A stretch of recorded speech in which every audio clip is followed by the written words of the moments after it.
आज की रात सिर्फ एक क्रिकेट मैच नहीं थी, ये उम्मीदों और सुकून के बीच की जंग थी। एक तरफ थी पंजाब किंग्स, वो टीम जिसके लिए आज का मुकाबला करो या मरो से भी बड़ा था।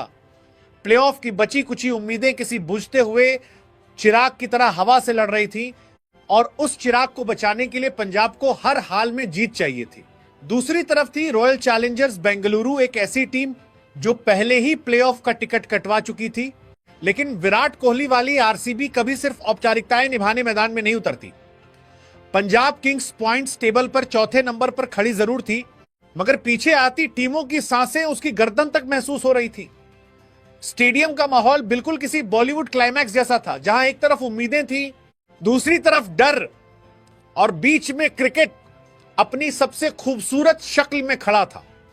कहते हैं डूबते को तिनके का सहारा काफी होता है, लेकिन पंजाब को आज तिनका नहीं, पूरा तूफान रोकना था।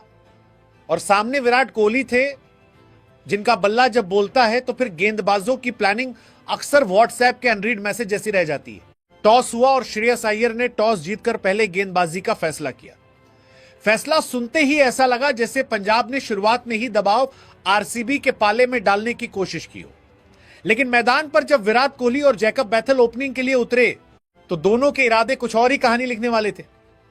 पहली ही गेंदों से बैट का टाइमिंग ऐसा था जैसे दोनों बल्लेबाज पहले से तय करके आए हों कि आज पंजाब के गेंदबाजों को चैन से सांस नहीं लेने देंगे। जैकब बैथल ने आते ही आक्रामक अंदाज दिखाया, छोटे से कैमियो में ही कुछ शानदार शॉट लगाए और 7 गेंदों पर 11 रन बनाकर यह बता दिया कि उनका मूड सिर्फ टिकने का नहीं बल्कि हमला करने का था। लेकिन फिर एक बार आरसीबी को शुरुआती झटका 21 रन पर लगा और बैथल पवेलियन लौट गए। पंजाब के खेमे में थोड़ी जान आई, फील्डर्स ने शोर मचाया, कप्तान ने मुट्ठियां भींची, मगर शायद वो भूल गए थे कि दूसरी तरफ अभी विराट कोहली खड़े हैं। तीसरे नंबर पर आए फेडिकल और यहां से मैच ने खूबसूरत मोड़ लेना शुरू किया। विराट और फेडिकल के बीच साझेदारी सिर्फ रन नहीं जोड़ रही थी, वो पंजाब की उम्मीदों को धीरे धीरे दबाव के नीचे भी ला रही थी। दोनों बल्लेबाजों ने मैदान के हर कोने में शॉट्स लगाए, कभी कवर ड्राइव, कभी पुल, कभी लॉन्गॉन के ऊपर से छक्का। ऐसा लग रहा था जैसे आरसीबी की बल्लेबाजी किसी म्यूजिक कॉन्सर्ट की तरह चल रही हो और पंजाब के गेंदबाज सिर्फ टिकट लेकर सामने खड़े तमाशा देख रहे हो। पावर प्ले में आरसीबी ने 1 विकेट के नुकसान पर 61 रन ठोकी दिए और यहीं से मैच का टेम्पो पूरी तरह आरसीबी के हाथों में चला गया। पंजाब की गेंदबाजी में ना वो धार दिखी, ना वो आक्रामकता जिसकी इस बड़े मुकाबले में जरूरत थी। अर्शदीप सिंह ने अपने पहले 2 ओवर में 16 रन दे दिए। आजमतुल्ला उमरजाई 19 रन लुटा बैठे और लॉकी फर्गसन की रफ्तार भी आज बिना ब्रेक वाली बाइक जैसी लग रही थी, तेज बहुत थी, लेकिन कंट्रोल कहीं दिखाई नहीं दिया। फेडिकल ने जिस अंदाज में बल्लेबाजी की, उसने पंजाब के प्लान्स की धज्जियां उड़ा दी। सिर्फ 25 गेंदों पर 45 रन, और वो भी ऐसे वक्त पर जब टीम को तेज रन गति चाहिए थी। विराट के साथ उनकी साझेदारी ने स्कोरबोर्ड को रॉकेट की स्पीड से आगे बढ़ाया। पंजाब के कप्तान बार बार फील्ड बदलते रहे, गेंदबाज बदलते रहे, लेकिन कहानी वही रही, गेंद सीमा रेखा के बाहर और पंजाब के खिलाड़ी मायूस। आखिरकार 97 रन पर आरसीबी को दूसरा झटका लगा जब फेडिकल आउट हुए, लेकिन तब तक वो अपना काम कर चुके थे। और सच कहें तो आज पंजाब की गेंदबाजी देखकर वही पुरानी कहावत याद आ रही थी, नाम बड़े और दर्शन छोटे। क्योंकि जिन गेंदबाजों पर पंजाब को सबसे ज्यादा भरोसा था, वही सबसे ज्यादा महंगे साबित हो रहे थे। इसके बाद मैदान में आए वेंकटेश अय्यर और यहां से विराट कोहली ने पूरी इनिंग्स को अपने कंट्रोल में ले लिया। विराट का बैट आज सिर्फ रन नहीं बना रहा था, वो बयान दे रहा था। हर शॉट के बाद उनका कॉन्फिडेंस बढ़ता जा रहा था और पंजाब की बॉडी लैंग्वेज गिरती जा रही थी। चौके ऐसे निकल रहे थे जैसे मैदान छोटा पड़ गया हो। विराट ने देखते ही देखते अपना अर्धशतक पूरा किया और सिर्फ 34 गेंदों पर 56 रन बनाकर विकेट पर डटे रहे। दूसरी तरफ वेंकटेश अय्यर भी शानदार साथ निभा रहे थे। दोनों बल्लेबाजों ने पंजाब के गेंदबाजों को बिल्कुल भी वापसी का मौका नहीं दिया। और अगर पंजाब की गेंदबाजी की बात करें तो आज उनका दिन बिल्कुल वैसा था जैसे एग्जाम में पूरा सिलेबस पढ़कर जाओ और पेपर किसी दूसरे ग्रह से आ जाए। युजवेंद्र चहल जैसे अनुभवी स्पिनर भी पहले 2 ओवर में 28 रन खा गए। हरप्रीत बरार ने जरूर 2 विकेट निकाले, लेकिन उनके 4 ओवरों में 35 रन भी निकल गए। पंजाब की गेंदबाजी में ना वैरायटी दिखी, ना प्लानिंग, और सबसे बड़ी बात दबाव बनाने की कला पूरी तरह गायब रही। आरसीबी के बल्लेबाजों ने उन्हें कभी मैच में सेट होने ही नहीं दिया। स्टेडियम में बैठे आरसीबी फैंस हर चौके छक्के पर झूम रहे थे। जबकि पंजाब के समर्थकों के चेहरों पर चिंता साफ दिखाई दे रही थी। लेकिन आखिरकार पंजाब किंग्स को वो तीसरी विकेट मिल ही गई जिसका उन्हें कब से इंतजार था।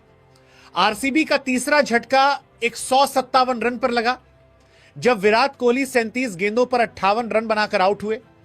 और सच बताएं, जिस अंदाज में विराट आज बैटिंग कर रहे थे, ऐसा लग ही नहीं रहा था कि वो सिर्फ रन बना रहे हैं, वो पंजाब के गेंदबाजों का सब्र भी धीरे धीरे खत्म कर रहे थे। हर शॉट में क्लास थी, हर रन में कॉन्फिडेंस था और हर एक्सप्रेशन में वही पुराना विराट वाला एटीट्यूड। जब वो आउट होकर वापस लौटे तो स्टेडियम में एक अजीब सा सन्नाटा भी था और तालियां भी, क्योंकि विरोधी फैंस भी जानते थे कि उन्होंने आज एक कमाल की पारी देखी है। कहते हैं शेर बूढ़ा हो जाए शिकार करना नहीं भूलता, और विराट कोहली ने आज फिर साबित कर दिया कि बड़े मैचों में उनका बल्ला अलग ही भाषा बोलता है। विराट के आउट होने के बाद पंजाब को लगा होगा कि शायद अब मैच में वापसी का रास्ता खुल सकता है, लेकिन भाई साहब, मैदान में आए टीम डेविड और दूसरी तरफ पहले से सेट थे वेंकटेश अय्यर। फिर जो हुआ, उसने पंजाब की डेथ बॉलिंग की पूरी पोल खोल दी। दोनों बल्लेबाजों ने आखिरी ओवरों में ऐसा तूफानी अंदाज अपनाया कि गेंदबाज सिर्फ रन खाते हुए दिखाई दिए। वेंकटेश अय्यर तो आज किसी और ही मूड में बल्लेबाजी कर रहे थे। उन्होंने पंजाब के गेंदबाजों को अड़े हाथ लिया, मैदान के हर हिस्से में शॉट्स लगाए और देखते ही देखते अपनी पहली 50 मुकम्मल कर डाली। 40 गेंदों पर 73 रन। और यह सिर्फ एक इनिंग नहीं थी, यह एक ऐलान था कि आरसीबी की मिडिल ऑर्डर अब सिर्फ नाम की नहीं, काम की भी हो चुकी है। उनकी पारी में 4 शानदार छक्के शामिल थे और हर छक्का पंजाब के फैंस के दिल पर हथौड़े जैसा लग रहा था। दूसरी तरफ टीम डेविड ने आते ही वही काम किया जिसके लिए उन्हें जाना जाता है, बिना टाइम बर्बाद किए सीधा हमला। सिर्फ 12 गेंदों पर 28 रन की धमाकेदार पारी खेलकर उन्होंने मैच का पूरा मोमेंटम आरसीबी की तरफ धकेल दिया। बड़े बड़े शॉट्स, फुल पावर और बिल्कुल बेखौफ क्रिकेट। ऐसा लग रहा था जैसे पंजाब के गेंदबाजों की लाइन और लेंथ किसी ने रिमोट से गायब कर दी हो।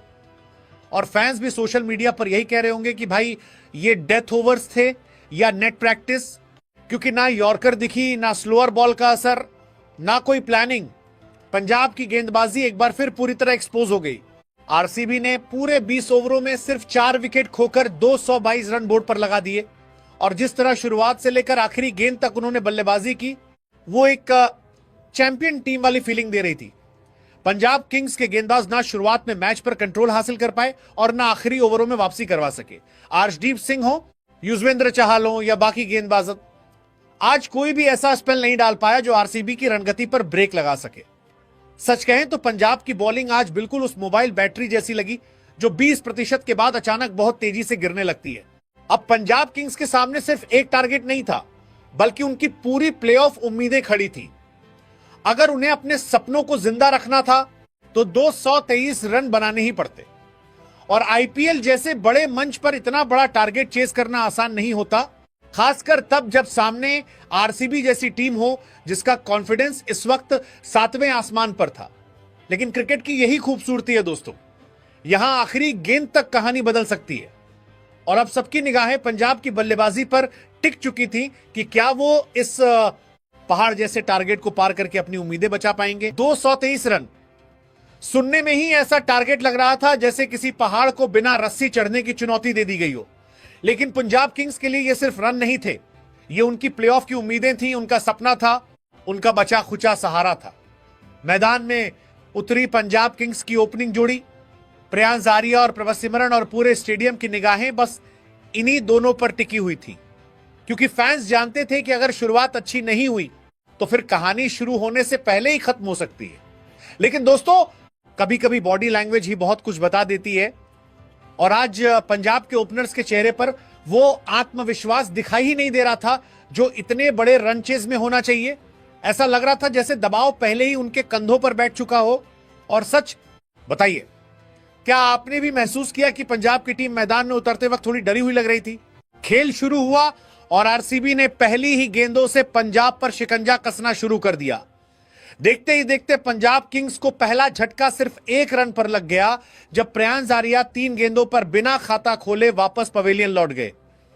स्टेडियम में बैठे पंजाब के फैंस के चेहरों पर मायूसी साफ दिखाई देने लगी, क्योंकि जिस बल्लेबाज से तेज शुरुआत की उम्मीद थी वो तो पलक झपकते ही वापस लौट गया।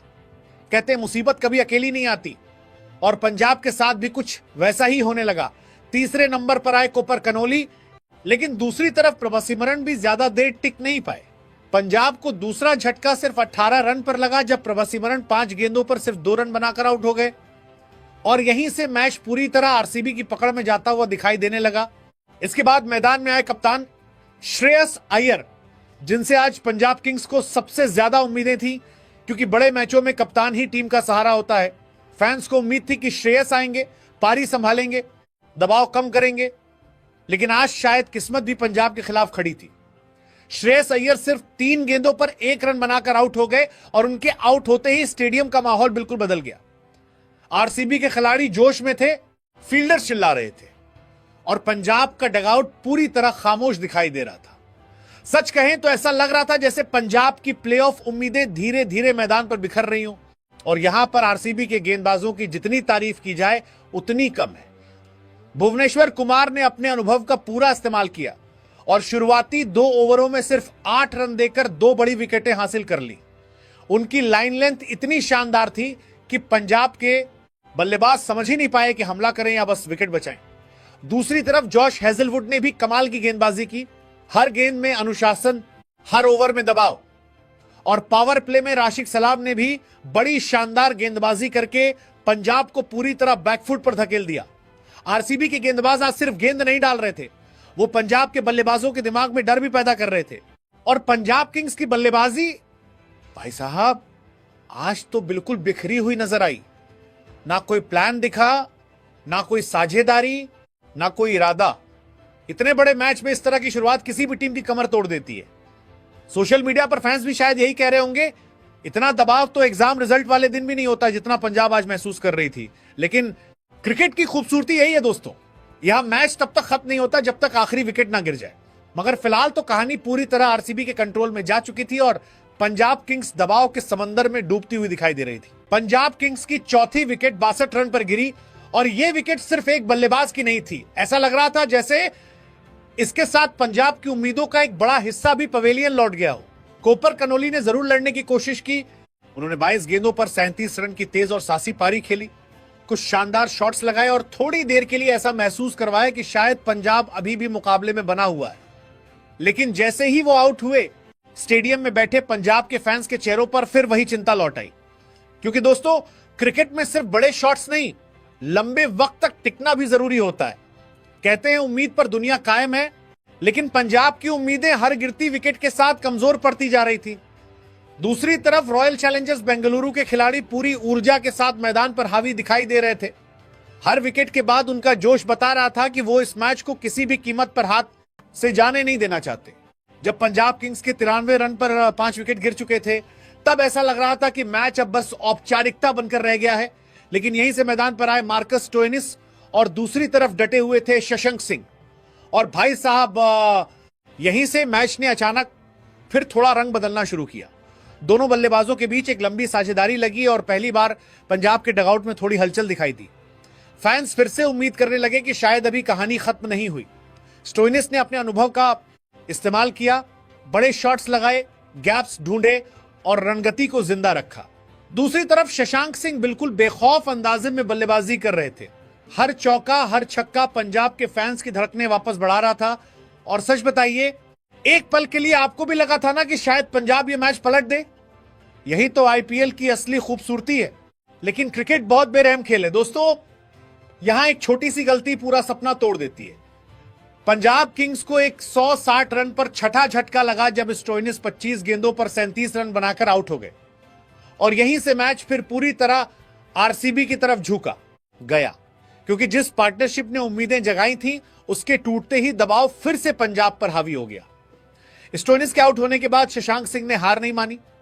उन्होंने बड़ा आक्रामक अंदाज अपनाया, लंबे लंबे शॉट्स लगाए, गेंदबाजों पर हमला जारी रखा और आखिरी दम तक लड़ते रहे। उनकी बल्लेबाजी में वो जज्बा था जो बड़े खिलाड़ियों की पहचान होता है। लेकिन क्रिकेट अकेले एक खिलाड़ी से नहीं जीता जाता। दूसरी तरफ से उन्हें वो सपोर्ट नहीं मिला जिसकी इस बड़े रन चेज में जरूरत थी। और सच कहें तो पंजाब किंग्स ने आज सिर्फ मैच नहीं हारा, उन्होंने अपना कंट्रोल भी खो दिया। इतने अहम मुकाबले में जिस तरह टॉप ऑर्डर बिखरा, उसने पूरी टीम की प्लानिंग पर सवाल खड़े कर दिए। बड़े मैचों में बड़े खिलाड़ी सामने आते हैं, लेकिन आज पंजाब के बड़े नाम दबाव के सामने टिक नहीं पाए। वहीं पंजाब किंग्स की गेंदबाजी पहले ही मैच को मुश्किल बना चुकी थी और बल्लेबाजी ने बची खुची उम्मीदें भी तोड़ दी। दूसरी तरफ रॉयल चैलेंजर्स बेंगलुरु ने इस जीत के 7 पॉइंट्स टेबल पर अपनी पकड़ और मजबूत कर ली। आरसीबी का आत्मविश्वास इस वक्त बिल्कुल अलग लेवल पर दिखाई दे रहा है और उनकी टीम अब सच में एक खतरनाक यूनिट लगने लगी है। अब पंजाब किंग्स के लिए मामला उनके हाथों से निकल चुका है। अगर मगर की जो कहानी होती है ना दोस्तों, वो अब शुरू हो चुकी है। अब उन्हें दूसरी टीमों के रिजल्ट्स का इंतजार करना होगा, दूसरी टीमों पर डिपेंड होना होगा, और यही किसी भी टीम के लिए सबसे मुश्किल स्थिति होती है, क्योंकि जब आपका भविष्य आपके हाथ में ना होकर दूसरों के हाथ में चला जाए तो फिर बेचैनी और बढ़ जाती है। और शायद पंजाब के फैंस इस वक्त यही सोच रहे होंगे, काश आज टीम थोड़ा और लड़ जाती, काश शुरुआत इतनी खराब ना होती। लेकिन क्रिकेट में काश का कोई पॉइंट नहीं मिलता। मैदान पर जो बेहतर खेलता है, जीत उसी की होती है। और आज की रात पूरी तरह आरसीबी के नाम रही।